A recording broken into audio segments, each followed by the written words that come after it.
दोस्तों, बुरा फंसा इजराइल कैसे, आसान भाषा में इस बड़े ब्रेकिंग अपडेट में बताने वाला हूं। दोस्तों, अमेरिका की इज्जत खाक में मिल चुकी है। सारी दुनिया अमेरिका के कैरेक्टर को समझ चुकी है। सब जानते हैं कि इजराइल से जो ये चीज़ करवा रहा है, इजराइल वो कर रहा है। इजराइल के ज़रिए ही अमेरिका ये सब कुछ खेल खेल रहा है और मिडिल ईस्ट की ज़मीन पर कब्जा करना चाहता है। अमेरिका ये डायरेक्ट नहीं कर सकता, तो इजराइल के ज़रिए करवा रहा है। ईरान भी इसी बात को सालों से कहता आया है। अब जब सारी दुनिया में अमेरिका की थू थू हो रही है, तब अमेरिका ने मजबूरी में आकर, क्योंकि बौखलाहट बाइडेन की गवर्नमेंट में इसलिए और भी है क्योंकि जनरली नेतन्याहू कोई अपडेट, कोई भी जानकारी अमेरिका के साथ शेयर नहीं कर रहा है। अपने सीक्रेट प्लान उसने इतने सीक्रेट रखे हुए हैं कि वो अमेरिका तक से शेयर नहीं कर रहा है। लिहाजा अब बाइडेन सरकार बुरी तरह से, सिंपल लैंग्वेज में कहूँ तो, किरस चुकी है नेतन्याहू से। पूरी दुनिया की आलोचना के बाद अमेरिका प्रेशर में आ गया और इजराइल को चेतावनी दी है, वार्निंग दी है कि 30 दिन का समय है आपके पास। अगर 30 दिन के अंदर अंदर आपने हमें सेटिस्फाइड आंसर या कोई एक्शन ऐसा करके नहीं दिखाया जिससे हमें यकीन हो और दुनिया को यकीन हो कि ह्यूमैनिटेरियन एड आप गाज़ा के अंदर जाने दे रहे हो, जो सिविलियंस है उनको राहत पहुंचाने के लिए अगर आप कोई कदम उठा रहे हो, तो 30 दिन के अंदर ये साबित कर देना, वरना जो हम आपको आम हथियार सप्लाई करते हैं उसमें बाधा यानी अड़चन पैदा होगी। हम हथियारों में कटौती करेंगे। पहली बात, इस पर आप और मैं तो बिल्कुल भरोसा नहीं करता हूँ। मेरा मानना यह है कि 30 दिन का समय देकर उसने इनडायरेक्ट में कहा है कि 30 दिन तुम्हें जो करना है करो, तुम्हारा फुल मौका है। मैं अमेरिका पर भरोसा नहीं करता हूँ, बट एज अ जर्नलिस्ट मैं आपको खबर दे रहा था कि भाई ये खबर है। दूसरी बड़ी बात यह है, जर्मनी, इतिहास याद रखेगा कि जर्मनी की ये सरकार पूरी तरह से कातिलों के साथ है। जर्मनी ने आधिकारिक तौर पर एक तरह से इनडायरेक्ट वे में इजराइल को खुलकर इस तरह सपोर्ट किया और कह दिया कि इजराइल जो गाज़ा के अंदर कर रहा है, लेबनान में कर रहा है, उसमें जो आम लोग मारे जा रहे हैं वो जंग का हिस्सा हैं, और जो आम लोग मारे जा रहे हैं, ब्रैकेट में जो जेनोसाइड हो रहा है, उसका जिम्मेदार इजराइल नहीं है, उसके जिम्मेदार हमास, हिजबुल्लाह, फिलिस्तीनी है, वो खुद है।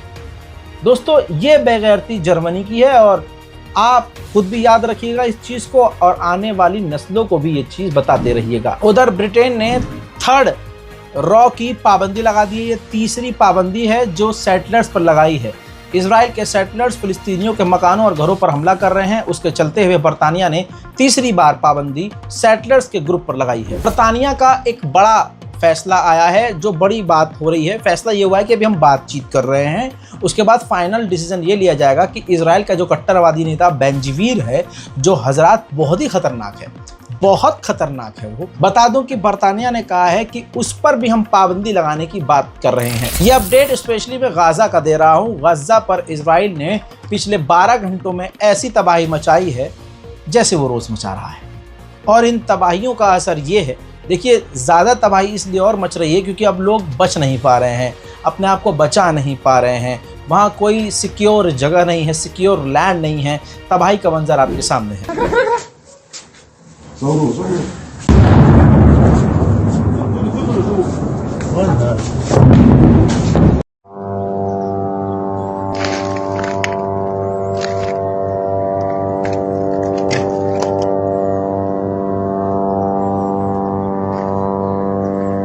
वहीं मेरे दोस्तों, एक इजरायली अमरीकी मिलिट्री मैन, फौजी, ये तस्वीर देखिए, उसने डाली है सोशल मीडिया पे खुद, कि हमने किस तरह से गाज़ा के स्कूलों पर और ज़मीनों पर कब्जा किया हुआ है। हज़रात, नेतन्याहू की सरकार पूरे अपने इजराइल को बर्बाद करके मानेगी। मेरे दोस्तों, जो रिज़र्व के इजरायली सैनिक थे, रिज़र्व फौजी, वो मांग कर रहे थे कि इजराइल की गवर्नमेंट जो है गाज़ा के साथ डील कर ले और अपने कैदियों को बिना लड़े वापस ले ले और इस जंग को ख़त्म कर दे और सीज़ फायर करे। ये मांग जो इजराइल के फौजी कर रहे थे, इजराइल की गवर्नमेंट ने उनको सस्पेंड ही कर दिया है। मेरे दोस्तों, इसके अलावा एक फ़िलिस्तीनी को फिलिस्तीन के जनीन के इलाके में गोली मारकर इजराइल ने कत्ल कर दिया है। मेरे दोस्तों, फिलिस्तीनी फुटबॉलर, इंटरनेशनल फुटबॉलर, फिलिस्तीनी फुटबॉलर जिसको इजराइल ने बमबारी करके गज्जा के अंदर इसके पूरे परिवार के साथ इनको शहीद कर दिया है, कत्ल कर दिया है। यूएन के ह्यूमन राइट ग्रुप ने कहा है कि 4 लाख जो फिलिस्तीनी हैं नॉर्थन गाजा में जो घिरे हुए हैं, इजराइल ने उनको कोई ऑप्शन ही नहीं दिया है। उनके पास सिर्फ 2 ही ऑप्शन है, या तो वो भूखे मारे जाएं या वो इस जगह को छोड़कर भाग जाएं। तीसरा ऑप्शन और भी है दोस्तों, जो मैं जानता हूं और आप जानते हैं। इजराइल तीसरा ऑप्शन सिर्फ यही देगा कि वहीं रहो और बमबारी में मारे जाओ। कुछ ही देर पहले इजराइल ने गाजा के इलाके में एक बार फिर से एयर स्ट्राइक करके एक ही इलाके में 23 लोगों को कत्ल कर दिया है। मेरे दोस्तों, सीरिया के अंदर भी इजराइल ने बमबारी की थी, यानी एयर स्ट्राइक की थी। उसके मंजर आपके सामने है। ये देखिए, फैक्ट्री है, एक फैक्ट्री के अंदर इजराइल ने बमबारी करी है और जिसके बाद पूरी फैक्ट्री तबाह और बर्बाद हो गई है। आसपास के और भी कई बिल्डिंगों को भारी नुकसान पहुंचा है। गाजा में अब तक 42,345 बेगुनाहों की जान जा चुकी है और दुनिया खामोशी से, अरब देश खामोशी से देख रहे हैं। PFLP नाम की एक फिलिस्तीनी ऑर्गेनाइजेशन थी जो दुनिया भर से फंड इकट्ठा करती थी और जो फिलिस्तीनी गरीब लोग हुआ करते थे, जंग के मारे हुआ करते थे, उजड़े हुए जंग से पीड़ित लोग हुआ करते थे, ये ऑर्गेनाइजेशन उसको पैसा देकर मदद करती थी ताकि वो जिंदगी आसानी से गुजार सके। अमेरिका ने इस संगठन को ही बैन कर दिया है। हजरात मोहतरम, इस संगठन को टेररिस्ट लिस्ट में डाल दिया है। यानी समझने की कोशिश ये कीजिए कि अमेरिका इजराइल का साथ हर तरह से दे रहा है। वहीं UNRWA के चीफ ने कहा कि गाजा के अंदर जो हमारी टीम काम कर रही है, हम उससे कांटेक्ट नहीं कर पा रहे हैं, सबकी जान खतरे में है, हमारे हजारों लोग मारे जा चुके हैं और इस वक्त पूरा हेल्थ सिस्टम गाजा को कोलैप्स हो चुका है, हम कुछ भी नहीं कर सकते। एक फिलिस्तीनी डॉक्टर जबलिया गाजा के अंदर ऑन ड्यूटी था, काम कर रहा था। इजराइल ने खतरनाक बमबारी करी जिसमें उन डॉक्टर की भी मौत हो गई। फिलिस्तीन ले चलता हूँ। फिलिस्तीन का इलाका है जेरिको, जहाँ एक फिलिस्तीनी मकान को पूरी तरह से तोड़ दिया गया है और ये प्रक्रिया रोज की है। देखिए,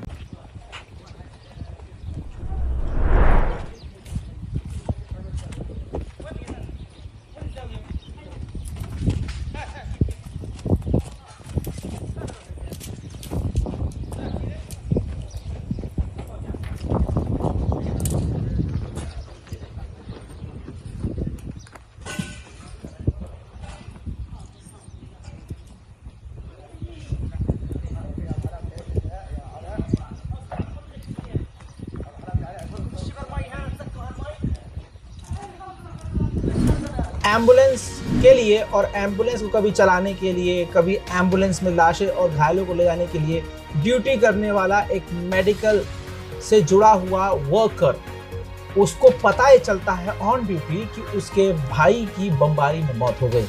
हाल देखिए।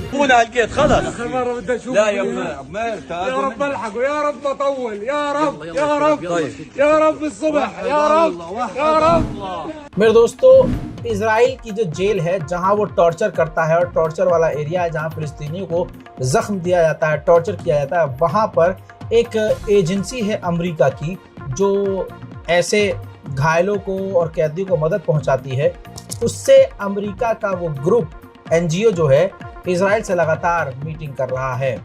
देखिए, यहाँ पर खुश होने की जरूरत नहीं है। ऐसा भी हो सकता है, ठीक है, पॉजिटिव सोचना चाहिए। ऐसा भी हो सकता है कि वो ग्रुप इजराइल से बात कर रहा हो कि उन कैदियों को, फिलिस्तीनियों को मदद दी जाए, खाना पानी, उनको कुछ ढंग के कपड़े दिए जाए और उनका ख्याल थोड़ा बहुत रखा जाए ताकि वो जिंदा रह सकें। दूसरी तरफ ये भी हो सकता है कि इजराइल उस NGO से मीटिंग कर रहा है ताकि उस NGO को खरीद कर उनसे फर्जी रिपोर्ट बनवाकर दुनिया को शांत कर सके। ये दूसरी वाली बात सही साबित हो सकती है अमेरिका और इजराइल के कैरेक्टर को देखकर। मेरे दोस्तों, ये वीडियो बहुत सेंसिटिव है। इजराइल के सैनिक एक प्रेग्नेंट महिला को गोली मार देते हैं और एम्बुलेंस तक वो ना पहुंच पाए, इसके लिए वो पूरी कोशिश करते हैं।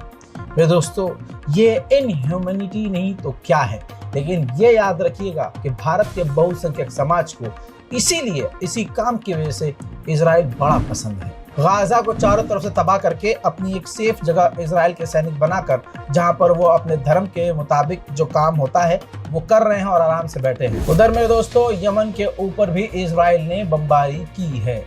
यानी समझ लीजिए, सीरिया, इराक, यमन, गज्जा, फिलिस्तीन, लेबनान, 6 से 7 जगह इजराइल बमबारी कर रहा है और सारे अरब देश चुपचाप देख रहे हैं। मेरे दोस्तों, फिलहाल इस रिपोर्ट में इतना ही, जो बहुत बड़ी जानकारी मैं आपको दे चुका हूँ।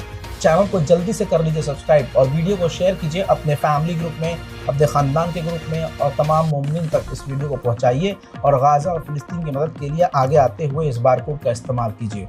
मुझे पता है कि ये बारकोड कई बार काम नहीं करता है, लेकिन आपसे गुजारिश है, जब फ़िलिस्तीन के लोग हिम्मत नहीं हार रहे हैं तो हम एक बार स्कैन करके फंड भेजने में जब फेल हो जाते हैं तो हम हिम्मत क्यों हारते हैं। मेरे दोस्तों, इस रिपोर्ट को शेयर कीजिए, दुआओं में याद रखिए। जय हिंद।